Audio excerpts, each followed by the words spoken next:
The night air was heavy with silence, broken only by the sharp crack of footsteps echoing across an empty street. Ethan said, "Revenge is all that's left for me now," his voice trembling as though he was convincing himself more than anyone else. He clutched a photograph, edges worn, of the smiling face that once gave him hope but now only deepened his wounds. Shadows seemed to mock him as they stretched long against the flickering streetlights.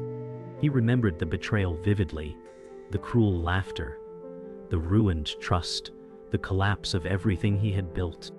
His hand shook, anger pulsing with every heartbeat, yet buried beneath that rage was something fragile, doubt, the whisper of his conscience begging him to stop. Ethan's mind screamed with questions. Was he becoming the very monster he sought to destroy? His breaths grew shallow as the weight of his choice pressed down. He muttered again, "I will make them pay," but even as he said it, a part of him feared the cost might already be more than he could bear. Ethan walked further into the night, the silence almost suffocating. He whispered, "This pain never leaves." His heart pounded with every step, haunted by memories of betrayal. The photograph in his pocket burned against his chest, as though it held every wrong ever done to him. He remembered laughter that turned into mockery, promises that became lies, and the moment his life unraveled. He thought about what he'd lost, not just trust but pieces of himself.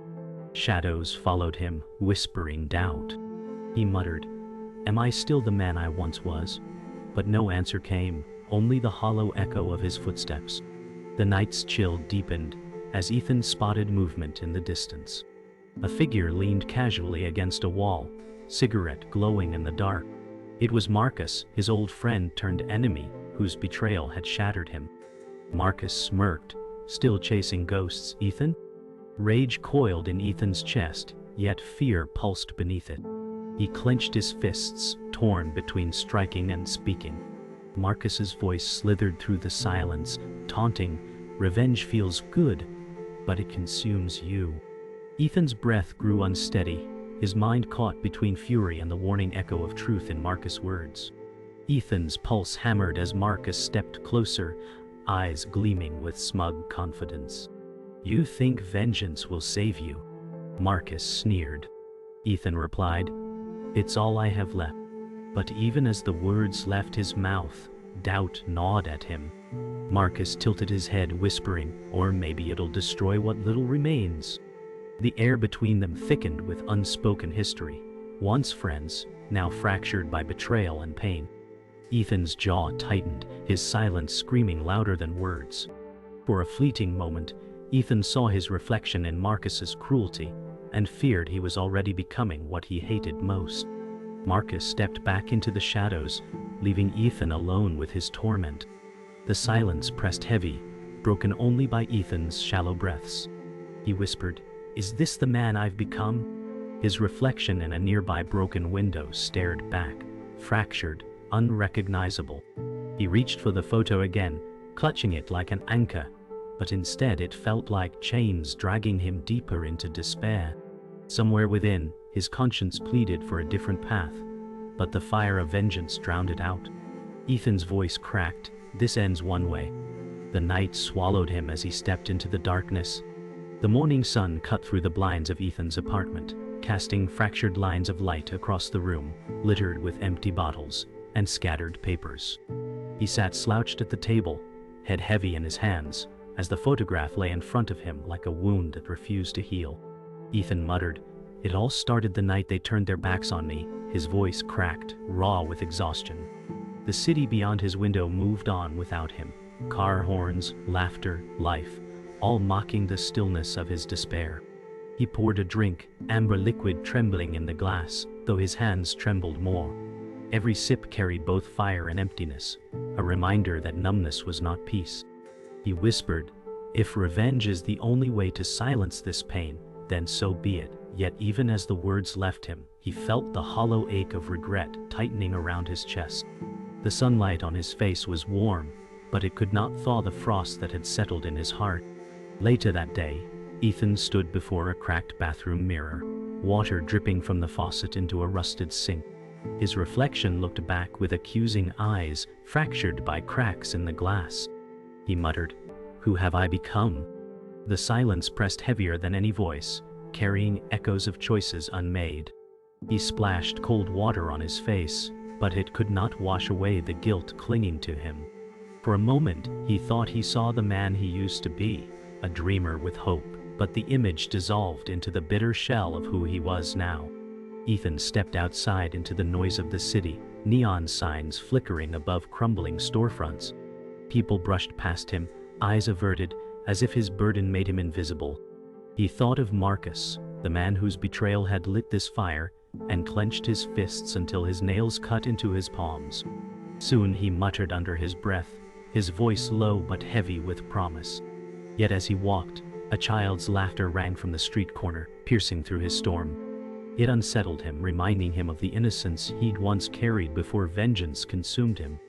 As night fell, Ethan found himself in a smoky bar, the kind of place where broken men nursed their regrets. The smell of stale liquor hung heavy in the air. He sat in the corner, glass in hand, watching strangers laugh and talk, their lives untouched by betrayal. A man approached, an older figure with tired eyes who seemed to recognize Ethan's pain. He said quietly, "Revenge never heals, son. It only scars deeper." Ethan's jaw tightened, unwilling to accept wisdom that threatened his resolve. "Maybe scars are all I deserve," he whispered, turning away from the stranger's gaze. Leaving the bar, Ethan walked under the city's harsh lights, his footsteps echoing in the hollow streets. Rain began to fall, drops striking the pavement with rhythmic intensity. He tilted his face upward, letting the water wash over him, as though the sky itself mourned with him. "This path has no return," he murmured, gripping the photograph tightly once more. His shadow stretched long behind him, twisted and distorted by the streetlights. In that moment, Ethan knew he was stepping further into darkness, yet he felt powerless to stop. Revenge had become his compass, and he could no longer see another direction. Ethan walked into the quiet library, its silence broken only by the soft turning of pages. He traced his hand over rows of dusty books, each whispering truths he had once ignored. He muttered, "Knowledge doesn't heal betrayal." The air smelled of aged paper and ink, comforting but suffocating. In the corner sat Claire, his childhood friend and the last link to his past. She looked up, her eyes weary yet kind. "You're chasing ghosts, Ethan," she said gently, "and they'll only lead you deeper into shadows." He clenched his jaw, unwilling to let go. His heart was torn between the faint pull of her compassion and the iron grip of revenge. The books around him seemed to close in, reminders that history repeated itself for those who never learned. That night, Ethan found himself at Marcus's old neighborhood. The streets were empty, cracked pavement glowing under the pale moon. Memories of laughter and loyalty flooded him, then twisted into bitterness. He muttered, "We were brothers once, now only enemies." He paused outside a house he once knew well, its windows dark, shutters broken. The silence was deafening. His hand hovered over the rusted gate, but he pulled back, heart racing as though ghosts watched him. In that moment, Ethan realized vengeance wasn't just against Marcus. It was against the man he once was. Ethan met Daniel, the mentor who had once guided him, at a quiet diner on the edge of town. The neon sign flickered, painting their booth in broken light. Daniel, weary and gray-haired, stirred his coffee without drinking. "Revenge," Daniel said slowly, "is a debt that collects interest. It consumes more than it gives back." Ethan leaned forward, fire in his eyes. "And what if it's the only thing that keeps me alive?" Daniel sighed, shaking his head, haunted by his own past compromises. The jukebox hummed in the background, an old song about regret filling the silence between them. Alone again, Ethan walked along the riverbank, the water reflecting fractured light from the city skyline. He whispered to himself, "Every step forward feels like another chain pulling me back." The cold wind cut across his face, making his eyes water. In the rippling water, he thought he saw Marcus's reflection, smirking, taunting him. Ethan clenched the photograph until it crumpled in his fist. A single tear slipped down, mixing with the rain now beginning to fall. His voice cracked. If I destroy him, do I destroy myself too? The question lingered, unanswered, swallowed by the current. The next day, Ethan attended a crowded gathering at a community hall. Marcus' name whispered in every corner. Faces turned, some with pity, others with suspicion. Ethan felt the weight of judgment pressing down like a physical burden. A young man, barely 20, approached him nervously. "Is it true?" he asked, voice shaking. Ethan stared at him, seeing his own innocence reflected back. He muttered, "Truth is never simple, it's twisted, scarred." The boy recoiled, uncertain, as whispers grew louder. Ethan felt his reputation collapsing, not because of Marcus' betrayal alone, but because revenge had begun to consume who he was. Ethan sat in his dim apartment, blinds half closed, the world outside buzzing with a life he no longer felt part of. His desk was cluttered with papers, old letters, and a crumpled photograph of him and Marcus during better days. His reflection in the cracked mirror seemed like a stranger, eyes hollow, jaw tight with rage. He whispered to himself, "How far have I fallen?" His phone buzzed with another anonymous message, words dripping with malice. "You'll never escape what you started." He slammed his fist against the table, the photo sliding to the floor. In that instant, the sound of the city outside seemed to mock him. Ethan wondered if revenge had become less about Marcus and more about filling the emptiness gnawing inside. He leaned back, exhaling deeply, torn between the craving for justice and the gnawing truth that the fight had already changed him into something he barely recognized. Later, Ethan walked through the crowded subway, the roar of trains echoing his inner chaos. People passed quickly, their eyes avoiding his, yet he felt every gaze was a judgment. A child laughed in the distance, cutting through the noise, and for a moment he felt human again. But then he caught his own reflection in the train window, haunted, grim, almost unrecognizable. "I'm losing myself," he muttered under his breath. The subway doors closed with a heavy thud, sealing him in with his thoughts, the screech of steel wheels echoing like accusations. In a deserted alley, Ethan confronted Marcus for the first time in years. The air smelled of rain and oil, puddles reflecting the neon lights of the city. Marcus smirked, leaning against the wall. "Still chasing old ghosts?" he taunted. Ethan's fists clenched, his voice trembling. "You betrayed everything we built." Marcus laughed bitterly. "We were never building, Ethan. We were surviving. You just never had the stomach to admit it." Ethan felt the weight of every memory crash against his chest, torn between rage and sorrow. The confrontation left Ethan trembling as he wandered into a quiet church, the candles flickering in golden silence. He collapsed onto a wooden pew, staring at the crucifix above. "Forgiveness feels like a foreign word," he whispered, his voice breaking. The priest passed silently, his shadow stretching across the marble floor. Ethan buried his face in his hands, his tears soaking through calloused palms. The church bell tolled in the distance, its deep echo filling the empty space, reminding him of how small he felt against the weight of his choices. The next morning, Ethan stood at the edge of a rooftop, the city sprawling endlessly beneath him. The rising sun painted the skyline in fiery hues, burning through the fog. He whispered, "Every choice leads me further from who I was." The wind whipped around him, pulling at his coat as though urging him to fall or to fly.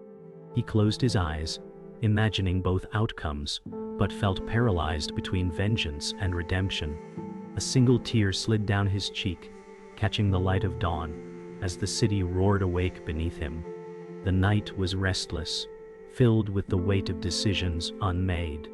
Ethan paced his apartment, his mind replaying Marcus's mocking words. He slammed his hand on the wall, whispering, "Every path leads to ruin." His reflection in the window looked more like a stranger than himself. Eyes dark, skin pale, shoulders heavy with invisible chains. He stared at the city lights below, thousands of stories unfolding, and yet his world felt narrowed to revenge and regret. His phone buzzed again, a single message, "Meet me where it began." His chest tightened, He knew this wasn't just a summons, it was a challenge. He clenched the photo of his past self, the man who once believed in justice, and felt the sharp edge of its frame cut into his palm. The pain anchored him, reminding him he still had choices. He whispered, "But do I still have the strength to choose right?" His voice cracked, swallowed by silence. At dawn, Ethan returned to the old warehouse where his betrayal first began. The structure loomed like a scar, its rusted beams dripping with condensation. Inside, dust hung in the air, golden rays of sunlight piercing through broken windows. His footsteps echoed on the concrete as memories surged, laughter, promises, lies. He whispered, "This place birthed a monster in me." Each shadow seemed to watch him, accusing. He tightened his fists, struggling to find resolve. Marcus appeared, his voice echoing across the empty hall. "You came crawling back," he said with a smirk. Ethan's jaw tightened. "I came for answers." Marcus stepped forward, his coat brushing the dust. "Answers or vengeance?" Ethan's silence spoke louder than words. Marcus laughed, cruel and sharp. "You'll never rise above this. You and I are the same." Ethan's pulse quickened, rage and grief intertwining. His mind screamed for clarity, but his heart burned with fire. The confrontation escalated as Ethan lunged forward, grabbing Marcus by the collar. Their faces inches apart, Marcus whispered, "Strike me, and you become me." Ethan froze, trembling, his fist raised yet unable to fall. His vision blurred as past memories flooded. Every lie, every betrayal, every moment he let anger control him. He screamed, "You destroyed everything." Marcus sneered, "I just showed you who you really are." The silence that followed was deafening. Ethan released Marcus, staggering backward, his breath ragged. He collapsed onto the dusty floor, staring at the cracked ceiling. Marcus straightened his coat, chuckling. "You can't even finish what you started." Ethan whispered, "No, I won't give you that victory." His voice broke, but there was a hint of strength buried beneath it. For the first time in years, he felt a sliver of clarity. Revenge had chained him, but mercy might still set him free. The warehouse seemed to breathe with him, the sunlight washing over his battered resolve. Ethan stood in the empty warehouse long after Marcus had gone, the silence pressing against him like a weight. His fists still trembled, not from rage but from restraint. He muttered, "I walked away, but did I win or did I surrender?"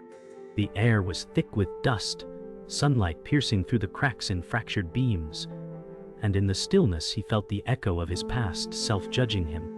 Every choice he had made seemed to collapse in on this one moment. Revenge avoided but not defeated. He pressed his palms into the dirt, whispering, "What's left of me now?"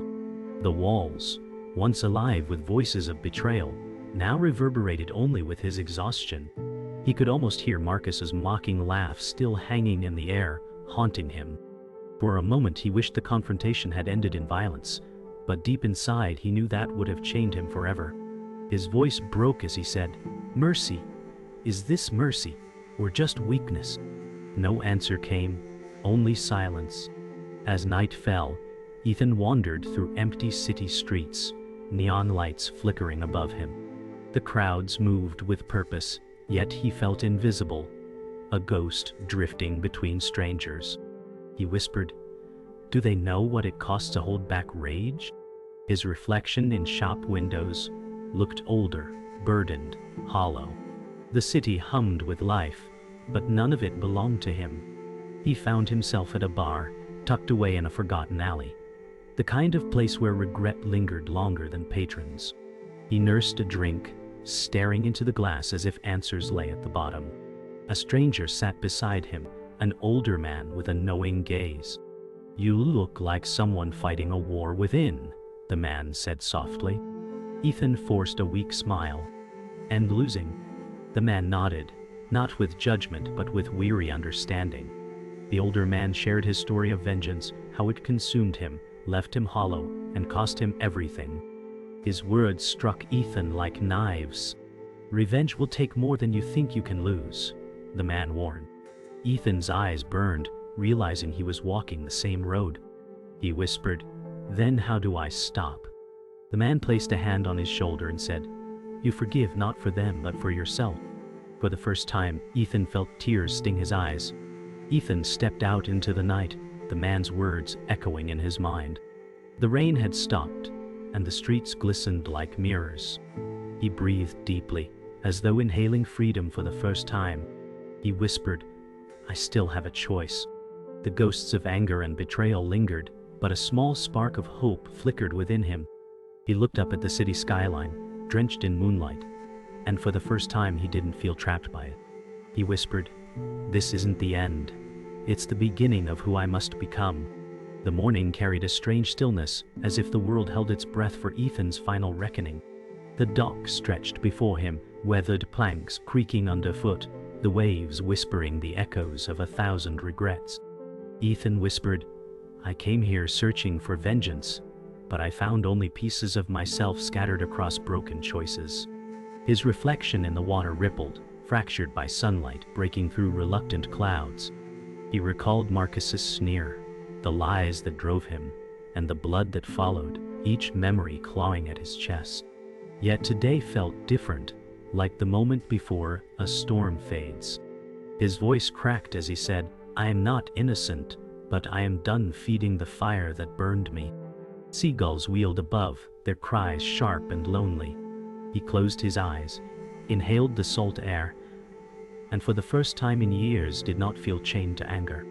The weight of revenge slipped, leaving behind an emptiness that felt strangely like freedom. The city park felt alive, filled with children's laughter and families savoring the morning warmth. Ethan sat alone on a bench, the noise pressing against his silence. He muttered, "The world never waits for our grief." A child tripped nearby, his father rushing to help him rise. The small, tender act struck Ethan like lightning, awakening a memory of the boy he once promised to protect, but lost. His hands clenched, then slowly relaxed, trembling. Life doesn't stop. It stumbles, it breaks, but it finds a way forward. His voice softened, "Maybe I can too." The laughter around him no longer felt cruel, but like a distant promise he could not yet reach. At dusk, Ethan knelt before his mother's grave, the weight of silence pressing harder than stone. The flowers in his hands trembled as he whispered, "I thought revenge would honor you, but it only disgraced me." He laid them gently on the grave, fingertips lingering against the cold marble. Tears blurred his vision, until the letters of her name softened into shadows. He confessed, "I can't change what I've done, but I can change what I'll become. If forgiveness exists, let it begin here." The rustle of leaves carried his words upward, as though the world itself bore witness. He bowed his head, broken but unafraid to weep. The old bar loomed ahead, neon lights buzzing faintly. Ethan paused at its entrance, staring at the threshold where so many of his darker nights began. The door stood half open, but he smiled faintly and stepped back. He muttered, "The answers I sought at the bottom of a bottle were never answers at all." His reflection in the window stared back at him, older, scarred, yet steadier. For the first time, the face staring back wasn't a stranger shaped by anger, but a man reclaiming himself. He whispered, "I'm stronger than the past that haunts me." Turning away, he walked into the night without hesitation. The night closed around Ethan as he stepped onto the empty street. Street lamps cast pale halos across cracked pavement, stretching long shadows ahead of him. He whispered, "Revenge promised power, but it left me hollow. Mercy left me scarred, but alive." Each step echoed with resolve, carrying him further from the man he once was. His silhouette slowly vanished into the lamplight, the city vast, uncertain, but no longer a cage. For the first time, the silence did not threaten him. It welcomed him. He inhaled deeply, steady, whispering, "This isn't the end. It's the start of who I must become." The night absorbed his words, leaving only the faint sound of footsteps fading into possibility.